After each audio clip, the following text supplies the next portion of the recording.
for all things land development, planning and property. This is Property on Fire with Ian Walmsley. To find out how Ian can help you, visit propertyonfire.co.uk. Hello and a very warm welcome to this week's episode of Property on Fire. So what do we have coming up on today's episode? Well, as usual, several of you have been emailing in your questions to ian@propertyonfire.co.uk. And of course, this episode is no exception. We have questions about a section 102 today and where a lady might be able to find it. We have a question about CIL for a sui generis property. We'll also be talking about bankers. I'll continue my A to Z of property and I'll be having a rant as usual. So without further ado, let's get started. But before we do, please do like, review and subscribe to this podcast via your podcast app of your choice and come with me on this property journey. It won't have escaped your attention that at the weekend we had Black Friday and Cyber Monday. Did you pick up any bargains? Why not tweet me at Property on Fire and let me know? Of course, if you're active in property, you've probably had several emails from various training companies letting you know about their best ever deal and how this is the only time they will ever offer this, etc. If you did buy a course, please make sure you actually do it. I suspect there are many, and this is what the training companies rely upon, there are many that will purchase and then forget about it. So why not diarise the course and then perhaps next week or the week after or even in January you might wish to undertake that course and increase your education and your knowledge. Personally, I'm currently doing an online course to become a commercial drone pilot so that I can fly a drone closer to our development sites within leading homes. As you may be aware, you can't use a drone for any commercially related tasks unless the pilot is suitably qualified. These tasks might be as simple as looking at the roof of a house in your portfolio. And now on to our first question this week. The first question comes from Mandy Garcia, who has emailed me at ian@propertyonfire.co.uk, and she says she is currently selling her house on an estate and the buyer's solicitor is asking for the section 102 information. She's saying, help, where can I find it? I've left messages for Severn Trent Water and also for the developer, but nobody seems to know where I can find this important piece of paper, and it's holding up the purchase of my house and I don't know where to turn to. Thank you, Mandy, for your question this week. First of all, let me explain what a section 102 is. Section 102 of the Water Industry Act 1991 allows a developer or perhaps an individual to submit an application to the water company asking them to adopt a private operational sewer which has already been installed. However, and this is the important bit here, is that more often you will have a section 104 instead. So a section 104 of the Water Industry Act 1991 is a mechanism for developers to request that the local water company will adopt any new sewers or indeed pumping stations that the developer may construct along with the houses. So Mandy, if you have a section 104, then you are fine. You do not require a section 102. A section 102 would normally be issued or requested when the sewers come into use before the section 104 process has been completed. If that happens, then the developer will use section 102 to request that the local water company will adopt the already operational sewers. So if you've got the 104, relax, just pass that to the solicitor and tell them the fact that the 102 is not applicable in your case, and they can just ignore that part of the form. I hope that was of help, Mandy, but if you've got any other issues regarding that, please feel free to come back to me at any time. This is Property on Fire with Ian Walmsley. And now, Ian's Rant. My rant this week relates to banks, and in particular business banks. Those that we may find on the high street, where of course they have not been shut down. And my frustration is why As far as I know, all of them are refusing to open up new business accounts. It doesn't matter whether you've got an account with the bank or not. They have just closed their doors to any new business. I know it's been a tough year for everybody, but if banks are honestly here to support new businesses and new ventures, then surely we need to have these bank accounts being able to be opened.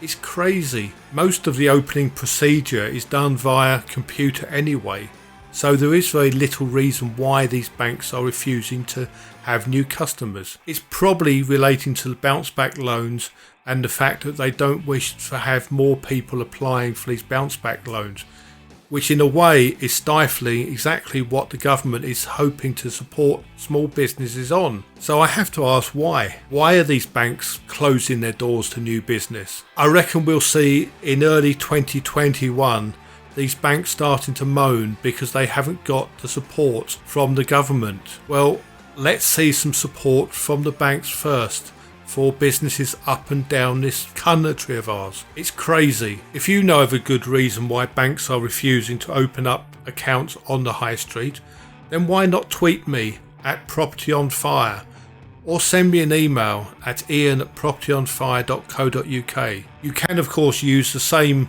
contact details if you've got a rant that you want to get off your chest. Is there something that is bugging you? Why not let me know? And I'll be more than happy to read it out and take the opinion of those who are listening to this podcast. Right, so I've had my little rant about banks, but what are the options? What can we actually do within the property industry, and where can we actually go for business banking? And do we actually need a business bank after all? So in the UK, we have various high street banks such as Barclays, Clydesdales, HSBC, Lloyds, NatWest, RBS, Santander, Metro, who are mostly on the high street, although Metro are a little bit more online. But most of these banks, as I said earlier, have closed their doors to new customers. But even if you do have a business bank account with any of these, you're probably paying a monthly fee of perhaps £5 to £10 per month, irrespective of whether you've got any transactions actually going through your bank account. So what can we do? Well, the answer is almost as simple as picking up your smartphone and downloading an app from the Apple Store or Google Play Store, because we've got several challenger or fintech banks such as Anna, Starling, Coconut, Monice, Monzo, Revolut and Tide. And I will admit, before I did some research for this episode, I hadn't heard of all of these. And there's also some more called Cash Plus Business, Acorn and Card One Money. And I'm sure there's a few that I have missed here as well. Now, importantly, of these, only Monzo and Starling are currently UK regulated, and therefore you are protected under FSCS rules for up to £85,000. Others, such as Coconut and a few more, say that they store your money in a regulated ring-fenced account and that it is never invested or lent out. That may not be an issue for you, and so let's have a look at some options to see whether these banks are the correct thing for you. But before we look at each one in turn, do you really need a business bank account? Well, if you've got a limited company, then yes, I would highly recommend it. You really should not be using a personal account for these business expenses. However, if you're a sole trader, freelancer, etc., then maybe not. But to be honest, I'd still recommend one, as it does keep your business separate from your personal life. These banks are all aimed at the small and medium-sized enterprises or SMEs. In the UK, we have over 6 million companies that employ 20 million people within the SME environment and a combined turnover of £2 trillion, and that is 12 zeros in case you're wondering. So you can see there's a big market for these banks, which you can run from your smartphone or in some cases from your desktop. The first business account that I'll have a look at is the Anna business account. Their monthly fees are based upon your monthly income through your business, and it ranges from free if you're earning under £500 a month to just under £20 a month if you're earning between £20,000 and £50,000 a month. However, with Anna, you might be more controlled on the maximum sum that you can have in the account, which goes through the 4 price tiers as a maximum of £5,000, £25,000, £120,000 and £700,000 for the highest account at £20 a month. Now, if you're having large sums from property going in and out, this might not be the best option for you, but for smaller turnovers, it could well work for you. You can also link to services such as Xero for your bookkeeping. As standard with Anna, you do have invoices and you also earn a 1% cashback on all debit card use. The link to Anna can be found in today's show notes. I often see the Next Bank as a bank which is often recommended, and for good reason, and they are Starling. So they actually do a business account as well as personal accounts. Previously with Starling, there was a limit as to how much you could actually withdraw in any one transaction, but thankfully now they have raised their maximum payout amount. So this is great for most property businesses. You can now pay out in one go up to $250,000 via the faster payments online or via the app, or if you phone up, you can do up to $500,000 for the faster payments. You can also do a CHAPS payment over the phone, but this will cost you £20. However, and it is still a very important however, there is a much lower limit on accounts where they can't actually verify the payee via the banking system.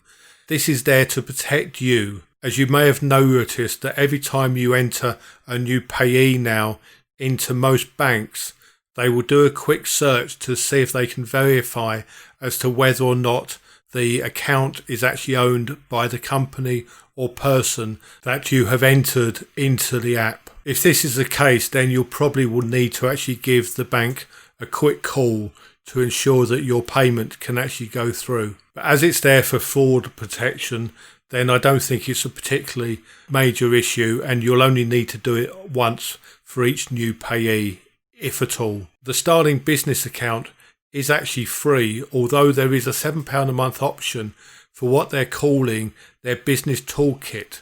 And this has stuff like invoices, VAT, etc. within it. So that might be of use to many people. Or you could just link to QuickBooks or Xero if you prefer that method.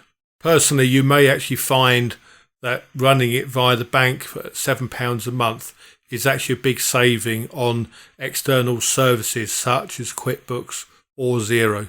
Starling will also allow you to run multiple accounts, whether they be personal, sole trader or limited accounts, but you can only have one business account per limited company, but you can switch accounts within the app very easily. They also offer US dollar accounts at £5 per month and euro accounts at £2 a month for businesses, but you will pay 0.4% to convert from the British pound to US dollars or euros, so it's not too prohibitive. Even if you don't have a US account or a euro account, you can still transfer up to 20 different currencies for the same 0.4% fee. I mentioned earlier about bounce back loans. Well, the good news is that Starling is the only challenger bank, as far as I know, that can actually supply bounce back loans, although it is only one per person because of the way their system is set up, even if they're different businesses. And unfortunately, you can't take advantage of the new top-up bounce-back loans that were recently announced by the Chancellor. But apart from that, Starling looks an all-round good option, and you'll find a link to Starling in today's show notes. One bank that I hadn't heard of before I did this research was Coconut Bank. They offer a free account, however, for the small monthly fee of either £3 a month or £10 a month, you can add on extras such as invoicing, attaching receipts to your banking, connecting other accounts, etc. For just £3 a month, this might be an option for you if you only send 1 or 2 invoices a month. If you're a sole trader, Coconut has a daily payment limit of £50,000, although if you are a limited company, that is raised to £500,000. However, they do have a maximum that you can actually keep in your account at any time, and that is the same £50,000 if you're a sole trader, or £500,000 as a limited company. So if you're doing transactions that are bigger than this, or perhaps selling property, this may actually be an issue for you. But if you're under these limits and you're just doing a few transactions a month, then perhaps the £3 a month option might be ideal for you. You can find a link to Coconut Bank within today's show notes. You may be familiar with the next bank, and that is Pease, because they have a prepaid debit card. However, for their business account, they do charge £9.95 a month. And to be honest, I actually do not think it's a very good option for people, and especially for those within the property industry. So I'm going to swiftly move on to the next bank, which is Monzo. Again, Monzo has a prepaid card like several of the other banks, and they also have a free option. But like a lot of the others, they also have a pro version, which is £5 a month to include invoicing, etc. Monzo does have a daily limit of £50,000 on faster payments. So this may cause you a big issue if you've got chunky payments for property, etc., or for deposits. But if you have a personal account with Monzo, then it might be an option for you to have a look at. Another bank with a prepaid card is Revolut. This prepaid card is used by a lot of people who enjoy travelling, as they make it very easy to use the card abroad and avoid the quite typical 3% or so foreign exchange fees whenever using English money abroad. This follows onto their business accounts, and they have 3 plans. One is free, which is probably suitable for many, but there is also a £25 a month and a £100 a month option. To be honest, unless you are dealing in very, very large amounts of foreign transactions, then the Revolut free account is just fine for most people, especially if you do the occasional transaction abroad during the month. The final account, which I'll have a look at, is Tide. Tide might be a good alternative to the Starling account that I spoke about earlier. They have a free account, which includes items such as invoicing and linking to QuickBooks, Xero, Sage and more, and they allow you to have 5 different business accounts with them as well. But they do charge for transfers of money both in and out at 20 pence a time, and this may soon start adding up, especially if you've got a lot of transactions every month. So they offer a $9.99 package, which actually gives 20 transactions a month, plus it adds a legal helpline as well. Tide also does, for the bigger firms, a £50 a month plan, which adds things like a dedicated account manager, 0.5% cashback on the card, and up to 150 free transactions every month. However, unlike some of the other banks, Tide does not seem to offer a personal account, so that may be a consideration for you in choosing your bank. My personal recommendation, as I probably mentioned earlier, is actually Starling. I actually have a business account with them, and it works just fine. And now that they've actually raised the transaction limit that you can do in any one go, I firmly recommend this to anybody looking for a business account within property. And no, I'm not paid by Starling for doing this podcast, but it is a question that often comes up in many groups and forums on a very, very regular basis. So I thought I would take this opportunity to try and share some options for various people. Before we go on to the second of today's questions, a quick update on a couple of our development sites for leading homes. On our 22 flat development down in South Devon, we are probably about a week away now from building control sign off, so that is good. However, we do have an issue on the outside. We're currently trying to render the outside of the building. This is a process that has been delayed for various reasons from the summer and the autumn time. And if you know anything about render, you first of all need dry weather. They do need a couple of days for it to be applied and then allow it to cure. The other problem is the fact that this temperature must be above 5 degrees.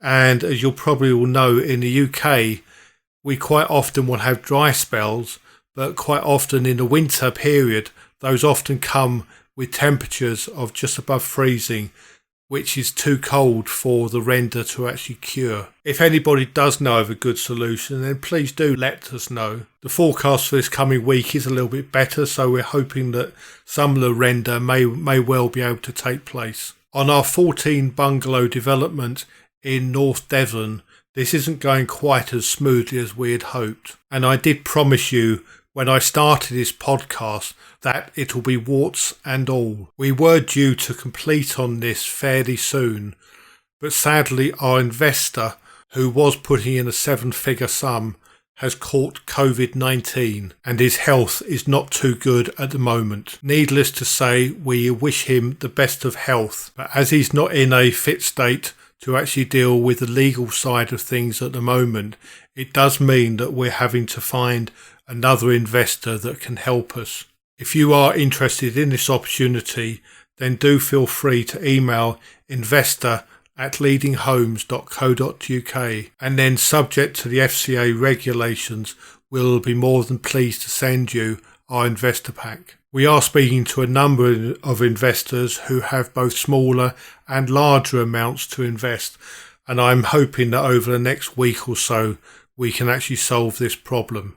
But we're always looking for new investors who may want to work with our company. On to our second question for this week, and it relates to CIL for a sui generis property.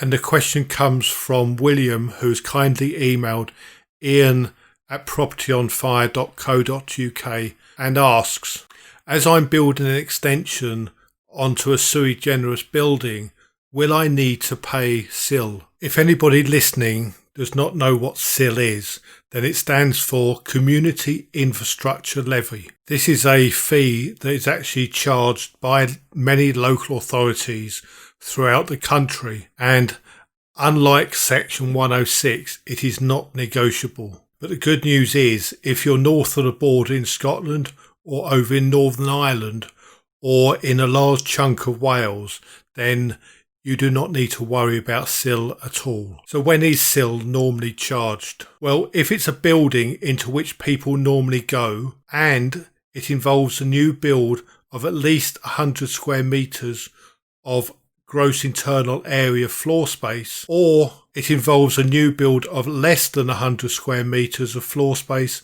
but the creation of one or more dwellings, then the likely chances is if your local authority has CIL, then you will need to pay it. And this bill can be quite large, so please never underestimate the cost of CIL. In some local authorities, this can be £4, £5, £6, even almost up to £1,000 per square metre. So if you haven't budgeted for CIL, then it might come as a nasty surprise and might not actually mean that your figures now stack. So tread carefully. So back to William's question. Unfortunately, I do not know what the sui generis building is. But if it's a building in which people will normally go and it's over 100 square metres of extension, then yes, I'm afraid you will need to pay for and allow for CIL. There are, however, a few reasons why CIL might not be payable on a new development. First of all, there is no CIL on affordable homes. So if you've got a Section 106 requiring affordable homes, for example, then there will be no CIL on these properties. If you're doing a self-build house, and as long as the builder who built it resides in that house for at least 3 years, then it is also exempt from CIL. And if you're extending your own main residence, then even if the extension is over 100 square metres, you will also not be liable for CIL. And despite there being CIL in many areas, quite a few actually have a £0 per square metre rate. So do check as to what the rate may be for your particular development.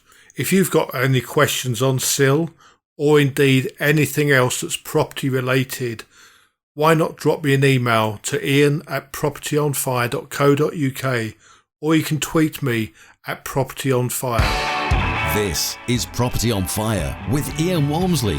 And now, Ian's A to Z of property. For those of you who have not listened to one of the previous episodes, Ian's A to Z of property is where I'm going to go through the alphabet from A to Z and going through various terms and acronyms, some of which you will have heard of, but several you may not have heard of. So as per Sesame Street, I guess today's episode is brought to you by the letter A. If you've ever driven down the road and seen people sitting in deck chairs with a clicker, the chances are they are carrying out what is called an annual average daily traffic survey, or an AADT. An AADT is a total volume of traffic on a highway or a road divided by 365 days. This might be used for developers. Perhaps they wish to prove that a main road isn't quite as busy as a local authority would claim. Or it might be used for identifying the best location for your business based on traffic patterns throughout the year. Or perhaps a local authority would like to know how many vehicles go over that particular stretch of road in any one day. Although the AADT works out how many vehicles go along a particular road on every single day of the year, you do get some alternatives. The AAWT, for example, is the annual average weekday traffic, which, as it says on the tin, is the average traffic along the road during the weekdays and not including any weekends or bank holidays. Or you might have the ASDT, which is the average summer daily traffic. This is very similar to the annual average daily traffic report. However, as again it says on the tin, it's only done during the summer months. This is more useful in areas where it would have a high seasonal traffic flow on local roads. Thanks once again for listening to this episode of Property on Fire. I did a quick count up the other day as to all the platforms that we are now on, and this podcast can be heard on no less than 34 different platforms around the world. So wherever you are in this world, thank you for listening to Property on Fire. And a big thank you to Mandy and to William for your questions today.